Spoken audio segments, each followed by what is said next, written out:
So first, I like your shirt in that video, by the way. The blue shirt. Yeah, Tommy Bahama. Very, very nice. I like it.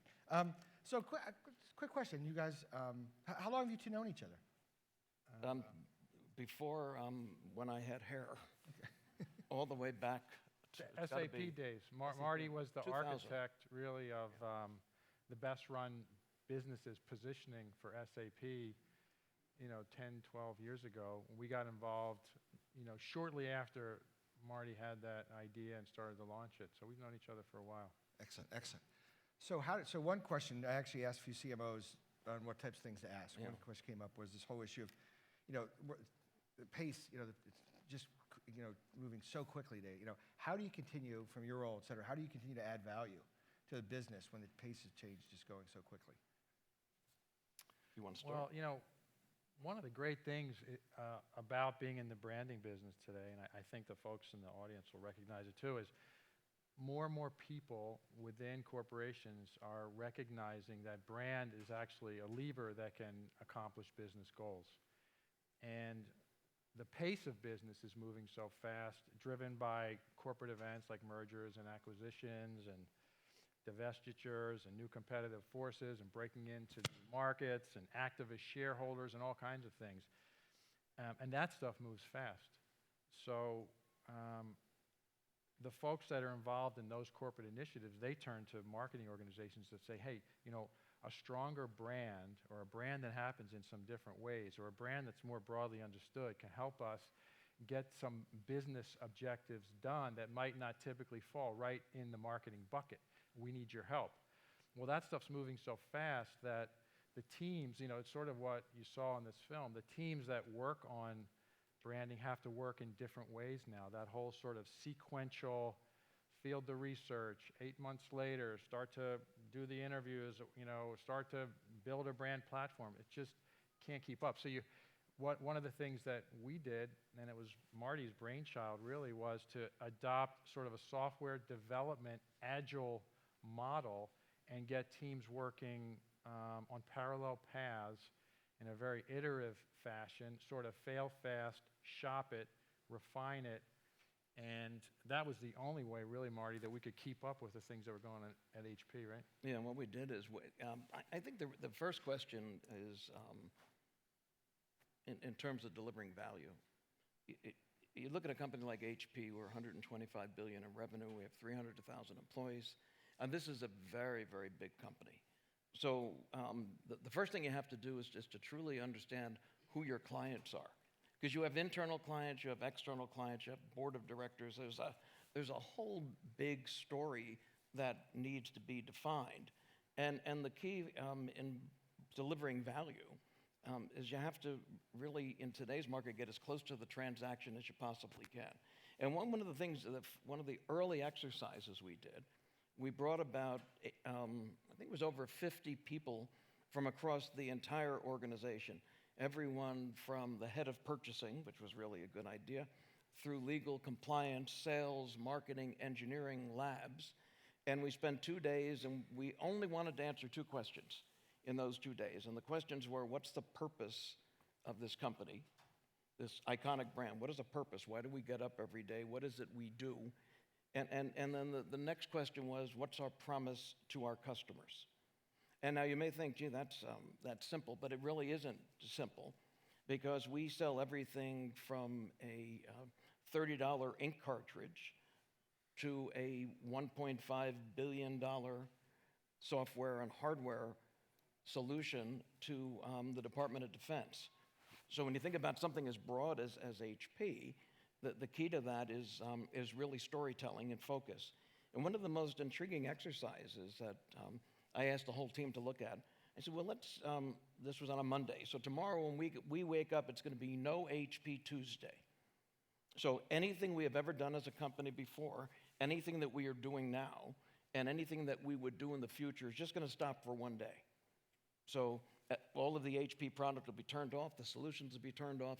And the real question of the team was, what does not happen if HP just decides to take a day off?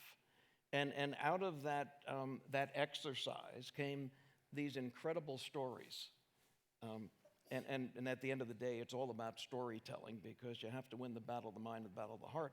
And these incredible stories were all about the things that HP did that mattered, that really mattered, which sort of led us into the tagline that we're using today, HP, Make It Matter. And the question about delivering value, well, you have to deliver value every day, every hour, every minute in the marketing organization. Everybody knows that, sitting in this room. But there's value that you can measure, there's value that you can manage, and there's value that you can feel. And one of the things that we learned quickly at HP is we couldn't just win the battle of the minds. Think about your internal clients. In some cases, you can bring all the data in the world. They're going to look at something and say, you know what, I just don't like it. It doesn't feel good. So involving them, not revolving them right from the beginning in this transformation process was really critical. So what other new models, as you've worked together, let's say now even versus 3 or 4 years ago, what other new models have you put in place, or would you recommend to the CMOs in the audience to stay, to keep pace? I'll take it fast and I'll Yeah, give go ahead, Marty. What we did is we created something called the HP Garage. And the HP Garage, in the simplest of terms, is we took all of the agency and third-party people that were working with us, from Howard and Siegel+Gale and branding to BBDO, to our event teams, and we created this one physical space where all of the marketing people and the agency people sat together. And when we began to work on an initiative, we didn't do it in a vacuum. We didn't say, okay, well, first we'll bring the people in, we'll talk about a TV commercial, then we'll talk about print, then we'll talk about digital, then we'll talk about social. We actually distilled it down to talking about what business problem can we solve, what story do we wish to tell, and what's the best way to tell it. And the powerful thing about this thing called the HP Garage is that it really bridged the silos across all the organizations. And we looked at things with one voice and with one very, very clear perspective. Yeah, I mean, it's collaboration, which is something we've all been talking about for a long time. But when you're undertaking something as large as this, which really, that video, we shot Marty in our office like the first week we started this thing. Meg Whitman on the stage was about a year and 5 days later. And we went from those 1,000 stories to one story for the largest technology company in the world. So undertaking something on that scale really cannot happen in that time frame without collaboration. And that's what the Garage was all about, getting best-in-class practitioners, pulling people out of agencies, putting them together, and having us all work together in a really, really collaborative way. And that's what's required. That's the new model. I mean, I don't know that it's right for everything. In fact, it's probably not. But if you've got something that you're undertaking that is really large, that's integrated, that's going to take a lot of disciplines, where you want everybody telling one single story, creating one single experience, you have to look at some new models. Is that under the guise, I know you've done some really brilliant work around the idea of simplicity around brand. Is that really an example? It's right to the heart of it, sure. Yeah. That's one of the things we say is you really have to simplify everything you can. And that's obviously with customer experiences, with stories, but it also goes to how do you work together? When you have to explain within your organization, what are you undertaking and what's going to happen next and what are going to be the outcomes? All of that will be received more successfully if you simplify it. Yeah.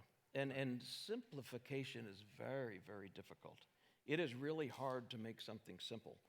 And it's really hard to make something simple in a technology company. One of the things that we did as we started building this organization, first thing we did is we did an analysis on one side, was to understand where are we spending our money? What are we getting for the money? How many people are involved? This is looking at the total marketing organization across this very, very large company. And the other exercise that we did was all about identifying the purpose, the promise, the voice, the look, and the feel. And what was interesting is they really intersected, because when we went back and we looked at all the numbers on the, I'll call it the business side, we had total chaos in marketing. We had 7,500 separate media plans. Think about that. We had about 2,000 people that were authorized to buy media. We were running one event every minute of every day of every working week. And I can go on and on and on. We had 75,000 open purchase orders. That meant we had 75,000 vendors that marketing was looking at. So on one side, we had this absolutely disconnected business view. And then when you look down the other side, and you did the analysis of the creative, we had thousands and thousands of different looks, different feels. We had 5 or 6 different taglines running at the same time. And when they intersected, and you could sit down with the leadership team and say, well, guess what? We're spending this much money over here. This is the inefficiency. This is what we could be doing. This is what it looks like over here. This is the thousands of voices, the 1,000 dim lights that are representing the brand. It was easy to get people to understand why we had this chaos. And one of the challenges we faced when I joined is our brand ranking was dropping. Our brand perception was diminishing. And we had acquired 75 companies in 10 years. And those 75 companies hasn't been integrated into the brand. So what Howard and team did is they helped us look at across all of this ecosystem and break down some of the silos, because that's what was creating the challenge. It was a huge simplification job, Pete, because you had, as Marty said earlier, with that sort of price range on the product offering, right, from $30 to $1 billion, you had, a consumer business, electronics business, a software business, a server business, an integration, a big software ERP integration business. So that whole span from consumer to B2B, enterprise, and government, and coming up with one single story that would really, where every business unit could feel like it was created for them, but it also worked for Meg at the enterprise level. Sure. That required supreme simplicity. So I have a quick question for the audience. How many people here are really looking at this idea of simplification as a strategy? Wow. It'd probably be nice if I could see. So is that about half? Is that like about half? I just find it such an interesting. I know, like Kim, when you were at Walgreens, did a big effort on that. I know Richard at Viking River Cruises. I know a few others just have had huge success with that. I always find it interesting that more don't. Yeah. Why do you think that is? Why do you think it's just hard? Well, I mean, if half the businesses out there are, I'm not even worried about those that don't. I mean, that's huge. I can't think of very many issues where you'll find that kind of consensus around it as really, really important. One of the studies that I saw maybe like 2 years ago, IBM publishes their global CEO study. It's really, really interesting. It's available on their website, but they talk to 3,000 people around the world, 1,600 CEOs, and they are surfacing what are the big intractable business issues. And not the most recent one, but the one before, by a huge margin, complexity, and thus simplicity, was the most vexing problem facing them. And less than half of them really had a strategy for how they were going to deal with it. So it's a huge issue out there, and it shows up in all kinds of pernicious ways.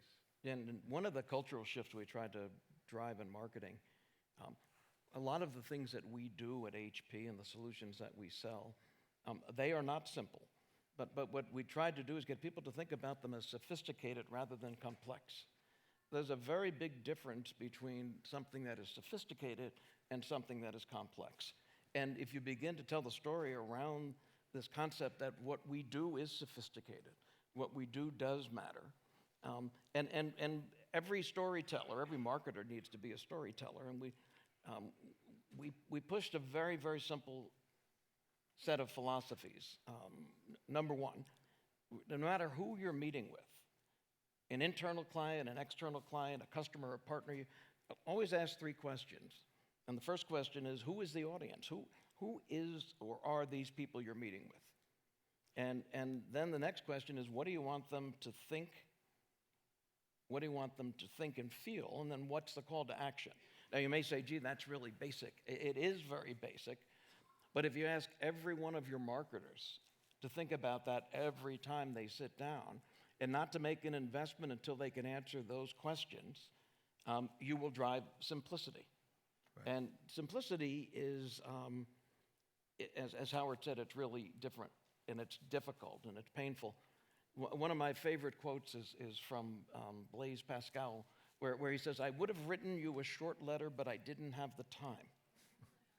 I like the Leonardo one. And think about that. Simplicity is the ultimate sophistication. Yeah, it really is, Yeah. and it is hard. Interesting. All right, any questions from the audience? Yep, someone in the front here?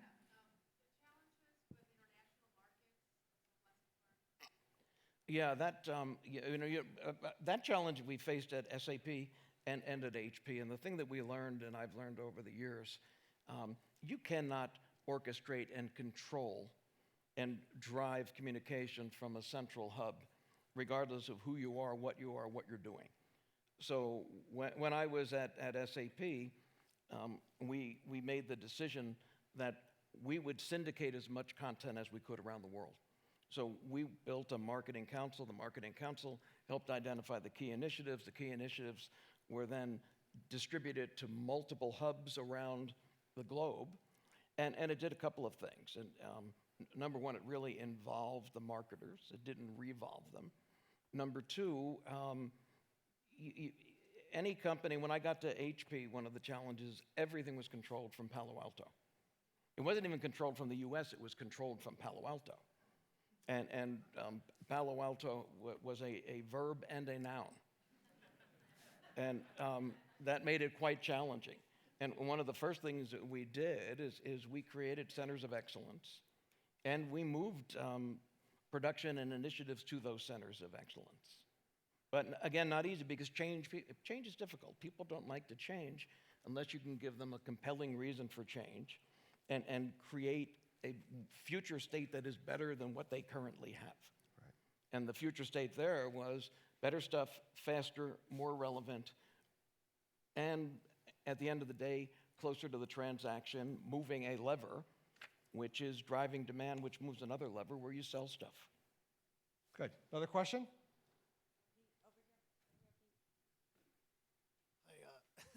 Howard's smiling because I promised I might ask a question, but actually I'm going to ask Marty a question. Embarking on such a substantial change in the way you work as a marketing organization is no small feat. I'm curious to dig into that a little bit. Was there one particular place, whether it was a function or a particular leader, that really resisted the idea of doing something different? And if so, how did you get over that? Don't name names, Marty. No, I won't. Or how'd you get rid of them? No. Yeah, no, well, that's already happened, but I won't name names. The challenge when we started this whole exercise, I made one decision, which was we had internal clients and external clients. And we had to look at the internal clients and had to think about each one of these business units. And we're talking about some business units that are $65 billion in revenue, $40 billion in revenue, $30 billion in revenue. And the people that drove those business units really didn't give a rat's ass about 100,000-foot corporate, quote-unquote, campaign. They simply wanted to know, how much money are we spending and what will I get out of it? Can I sell stuff? Can you create something that can transcend, and does it lift the brand and help me sell more product? And what we did is every step of the way, we did three things. A, we involved the business leads and their lieutenants in the entire story, and it is a lot of work. Secondly, we built 5 separate stories. We had an overarching story about make it matter, and the it was then applied to each one of the business units. And when we sat down with the business head of the enterprise group, he saw his product, his challenges, his initiatives in that campaign. When we sat down with the head of the PC and printing group, they saw their products and solutions. And we literally took this make it matter, and we created a series of internal sub-brands. For print, it was make it real. For laptops, it was make it personal. They were really not so much sub-brands as storylines. They were It storylines. was really like a content strategy or messaging strategy. So for the PC and consumer devices business, it was make it create, because that was kind of the center of gravity, what those devices were about. There was something different for storage. There was something different for software. So we really helped them Right. with content strategies, messaging So- strategies, storylines. So does the brand make the product or the product make the brand? Well, I'll tell you, if it's okay, I'm going to tell you an interesting Sony story. I was at Sony when Sony was Apple. It was from 1985 to 2000, when Sony had #1 market share on almost in every piece of consumer electronics that was created.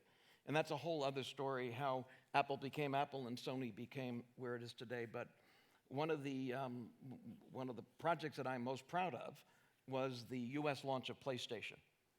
And I was recruited and drafted by the president of Sony, Mr. Nobuyuki Ide, about 4 months prior to the launch of PlayStation. Make a long story short, they fired the executive team.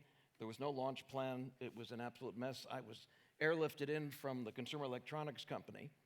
And the first debate that I got into was that the entire leadership team of Sony Computer Entertainment America back in 1995, they had decided they were going to launch the PlayStation without the Sony logo. So it was going to be launched as PlayStation, the brand.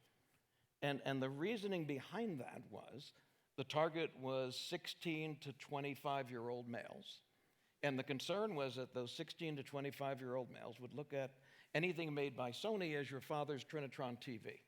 And by the way, all of that was absolutely correct, except for one major assumption that they missed, is that the 16 to 25-year-old males would not be making the purchase decision in that holiday season in the fall of 1995, because the product was $299 and the games were between $125 to $149.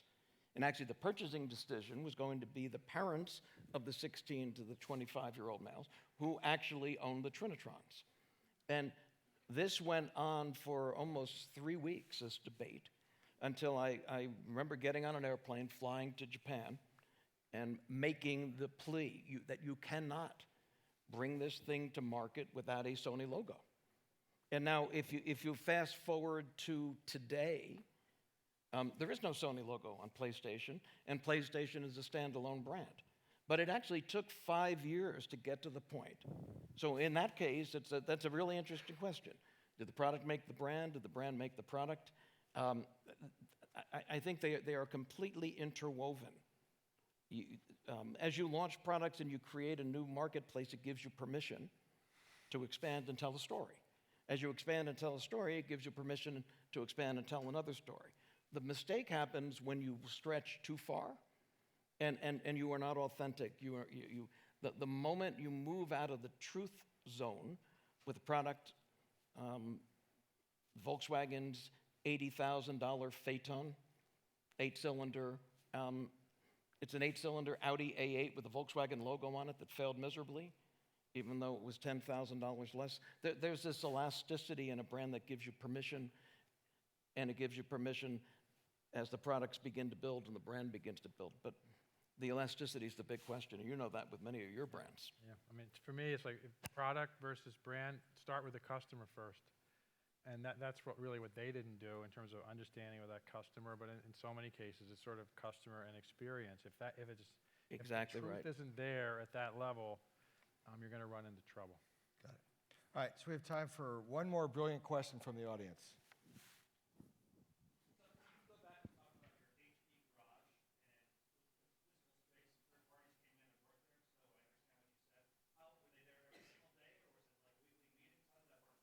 Not every single day, but they were there several days a week. There were weekly meetings. Yeah. It was, Omnicom owns BBDO and was the holding company agency and still is for HP. So that was a space they had actually. So it just got kitted out. But it was an open garage. What was nice about it is that we had non-Omnicom agencies in as well as Omnicom agencies. But there was a physical space, and it was quickly set up. So was the product changed around for you guys? Yeah, that was, it was really, change management is a great label to put on any big comprehensive branding program, but it's really on the client side that it's all about change management. This was a fairly typical collaboration. It mostly worked really great. Once in a while, you run into a couple of personality-driven conflicts, but For me, really, it it was very, very good. I wanted to break the silos within the company, within our company, and also wanted to break the traditional view of building a quote-unquote campaign, where the first thing you do is you go to the big agency, they help you build the TV campaign, you take the TV campaign, say now maybe we'll do some print. What we wanted to do was to talk about solving business problems and creating stories that actually mattered to the audiences that we were targeting. And by putting everyone together in this one environment, and they weren't there every day, No. but we always had the right people at the right place at the right time, working end to end rather than working in silos. Yeah, the concept was sort of talent, not agencies. So Yeah, it was sort of that's right. best-in-class talent that were really excited about remaking one of the world's iconic brands, that wanted to be part of that thing, and so they came together. Well, good. Well, gentlemen, I want to thank you very much. Thank you. Very enjoyed it. Sure. Really enjoyed the Happy to be conversation. here. Yeah, thank you. And let's hear it for Marty and Howard, guys. Thank you very much, guys.